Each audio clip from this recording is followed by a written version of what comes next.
Benedict Arnold, Randall Weems, and 6ix9ine. What do these people have in common even though they all come from different walks of life?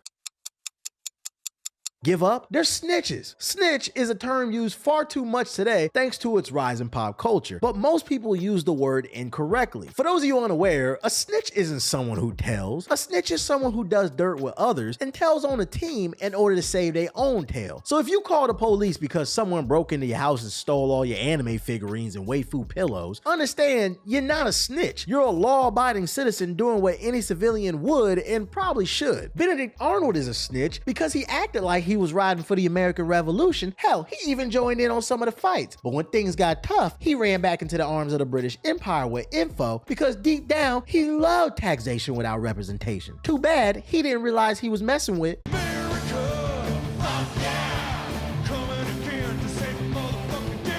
American hip-hop artist Gunna, aka the fifth Ninja Turtle Gunna, is under heavy scrutiny from certain sectors of rap fans. And by certain sectors, I mean suburban kids who don't know nothing about the streets and just like to instigate online, especially in the comments of drill music videos. They love to debate on who's telling on who's a coward with their tail tucked between their legs, and honestly, like Nas, it's not hard to tell. They do it all for their own entertainment. See, Gunna had a falling out with YSL after the RICO charges because his old gang says he snitched. But if it's one thing I know, it's that the quickest way to shut people up is to start winning. Gunna decided to go into hiding in a shell, and he began working on a new project called A Gift and a Curse. And I don't care about this street stuff. Everything to me is just a chance to get a joke off. A Gift and a Curse is a prime example of how fickle the internet is. I barely hear anyone even talking about Young Thug anymore, and he just dropped an album himself. I try to tell people this all the time. Folks don't love or hate you as much as they proclaim online. Most people just want to be a part of the conversation because look how quickly them tattletale allegations went out the gate when Gunna dropped a song that you like. So without further ado, tale of the tape for this. A Gift and a Curse is the latest album from Gunna. It's 15 tracks with a 45-minute runtime. If we take a look at the cover art, we can gain some valuable insight into Gunna's mind frame when he was recording this album. There's so much going on. I mean, where do we even start? Okay, check this out. The transparent skull sitting above his head represents his old way of thinking is now dead. He's done with all that gang stuff, okay? And this idea is further reinforced by the flowers surrounding the skull. The flowers, they're a metaphor for more positive and sunshine thoughts, right? And the black oozing off his head is Gunna releasing his demons, which leaves the white background, which represents his newfound purity. Basically, Gunna is a born-again rap virgin. What are you talking about? The best way to describe this album is, imagine another Gunna album, but without the features and the heavy marketing. And I don't mean that as an insult either. That's just what it is. After the snitching allegations, I'd imagine hardly anyone picked up the phone for young Gunna.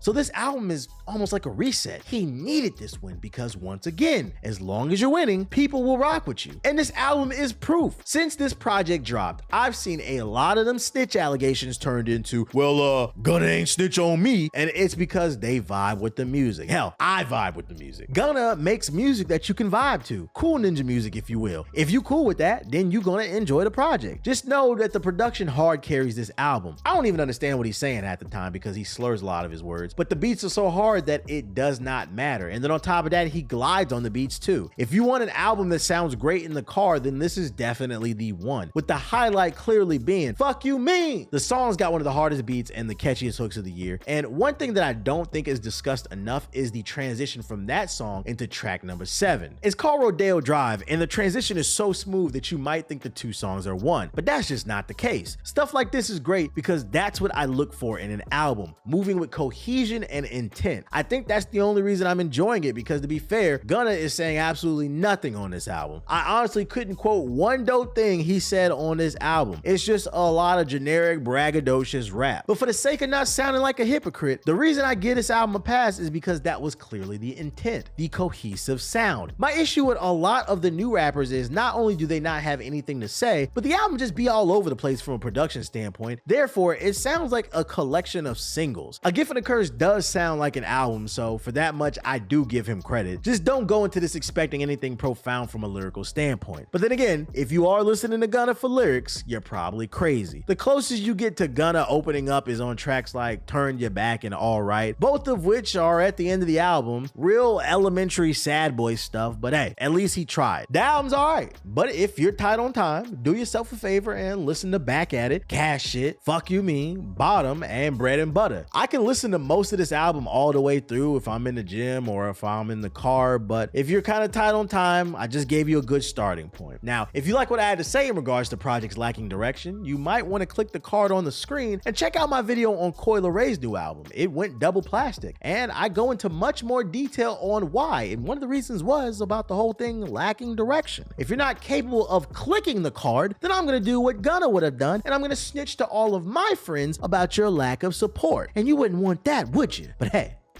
I'm just saying.